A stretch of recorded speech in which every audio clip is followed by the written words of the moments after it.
Coming up on ATV News, the Iran war continues into its 5th week. We turned to AU students to see their opinions on the war. A former AU student and convicted voyeur sues the university for mishandling their Title IX claims. All this and more coming up on ATV News.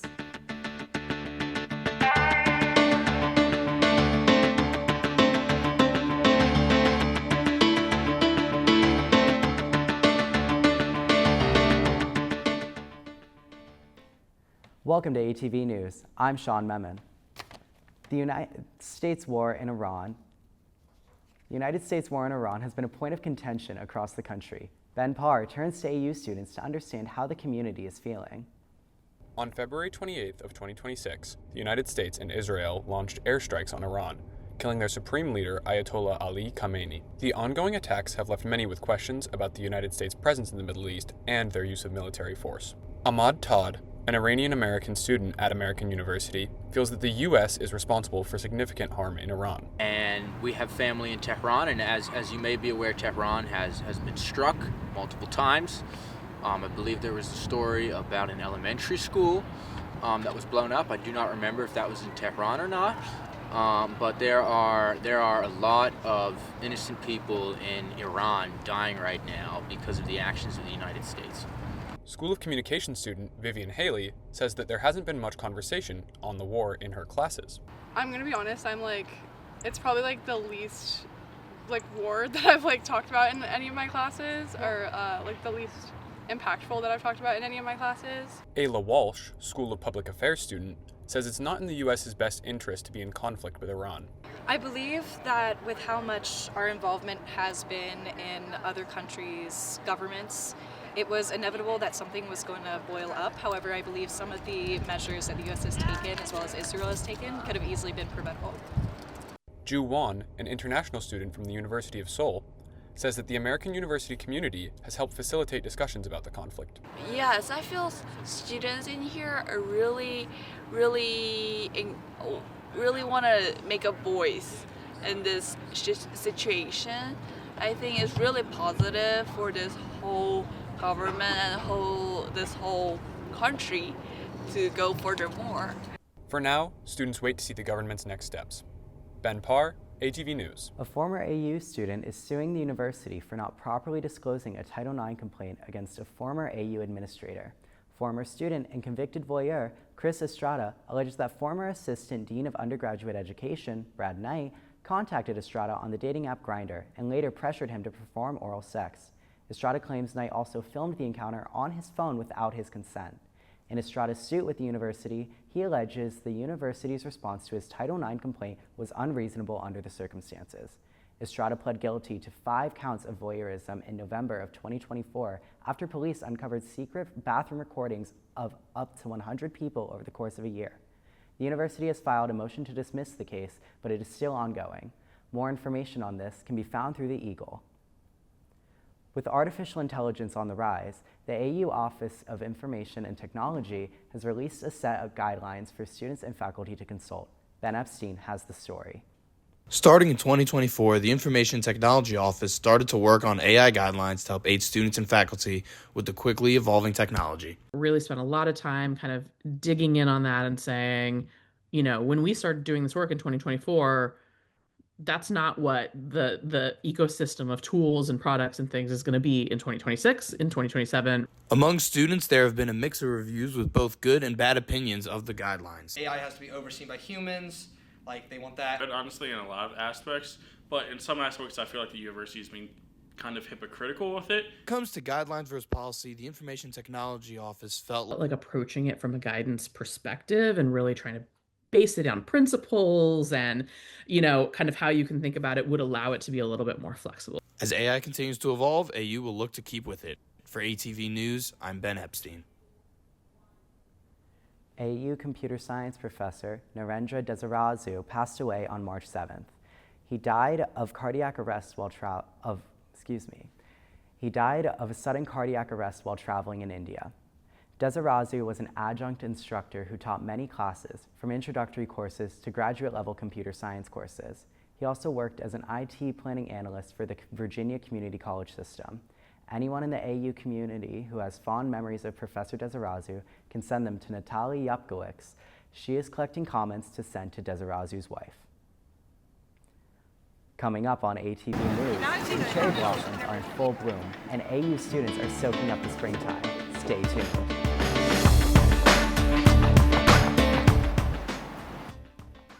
This fall, celebrate Vote Early Day and make your voice heard. Over 220 million Americans can vote early. So the question isn't why vote early. It's why wait? Find out how you can vote early at voteearlyday.org. If you're buzzed and doing this to make yourself feel okay to drive, you're not okay to drive. Oh man, I can't believe I'm missing this. Don't get stuck at home with the flu. A flu shot is the best way to prevent the flu and its potentially serious complications. Don't get flu FOMO. Learn more at getmyflushot.org. If you're an ally of this community, speak out. There are more of us together than apart, and so they need you to stand with them.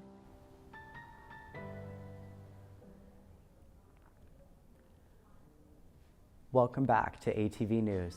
The Sigma Pi chapter of the Zeta Phi Beta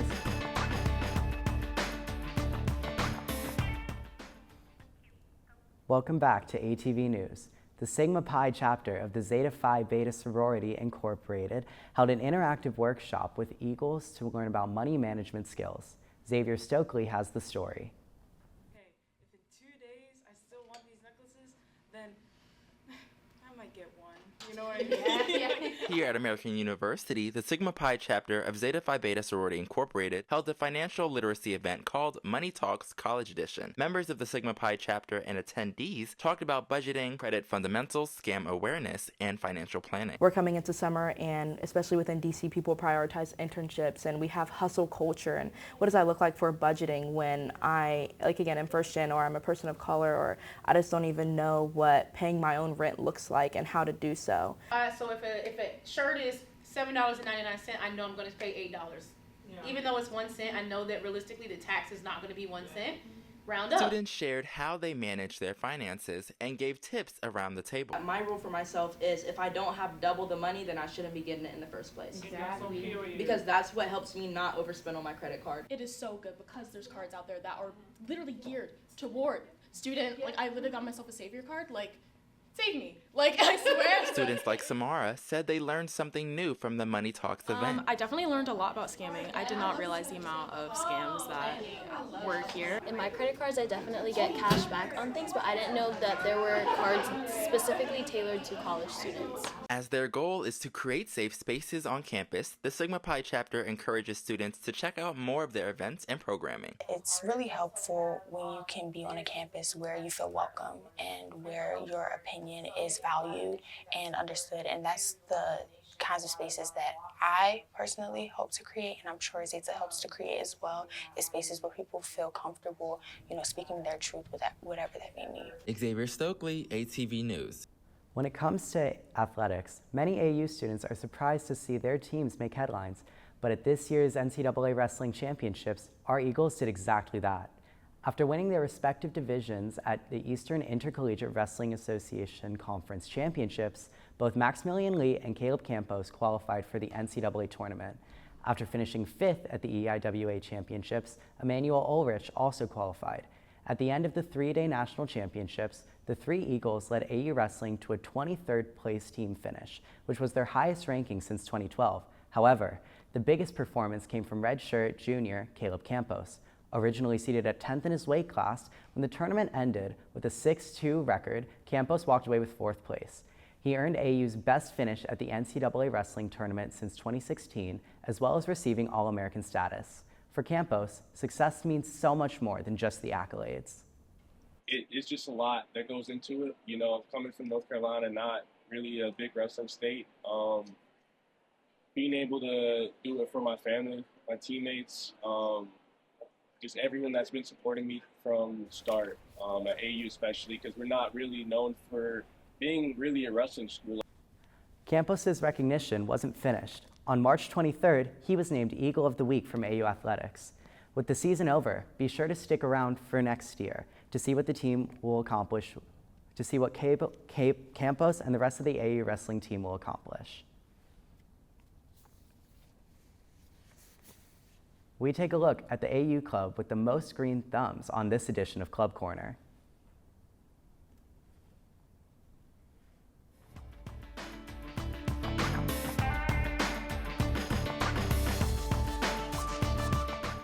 The AU Community Garden has opened its gate for the springtime. I talked to the club to see what keeps people coming back to the outdoors.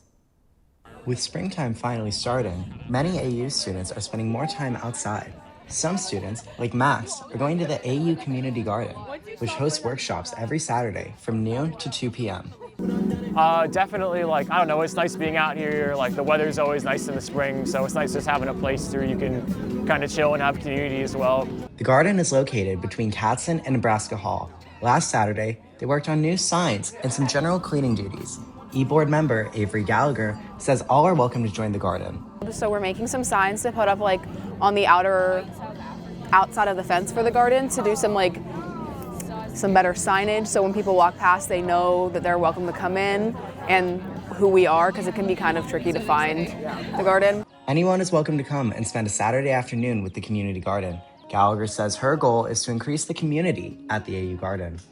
So for me, it's much more of a community space. So I think that my goal for this spring is to just continue growing the community, especially we're trying to reach out to some more underclassmen and get other people involved in the garden. Students like Haley come for a variety of reasons: community, planting, and even reconnection. Well, my reason for coming is I really try to get more in touch with nature and just get outside more. I feel like I'm inside all the time, so I like just being out and hanging out with people and nature.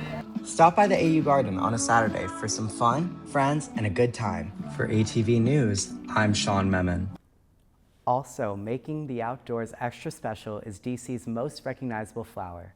Reagan Fisher reports on the latest pink blooms. The cherry blossoms are peaking all around DC. These trees were planted in the city in 1912. They are a gift from Japan, symbolizing America's friendship and peace with the country. Sophomore Ainsley Gammon shares why she wanted to visit the tidal basin this year.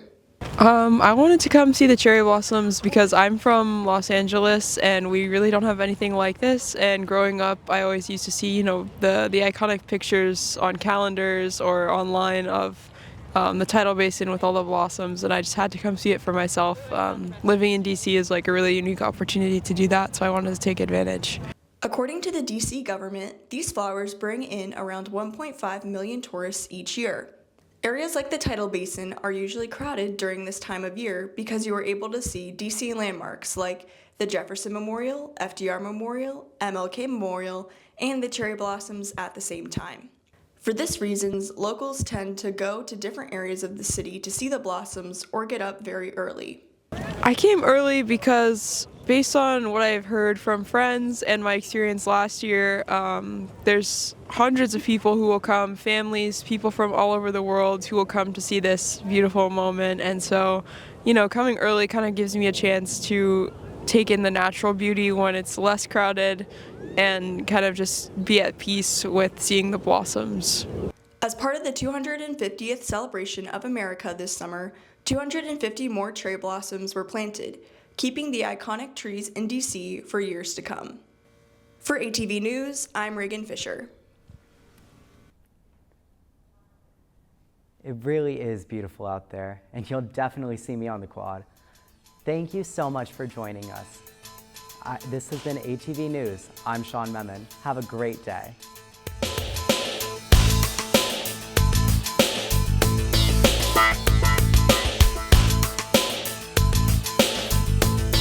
Bye.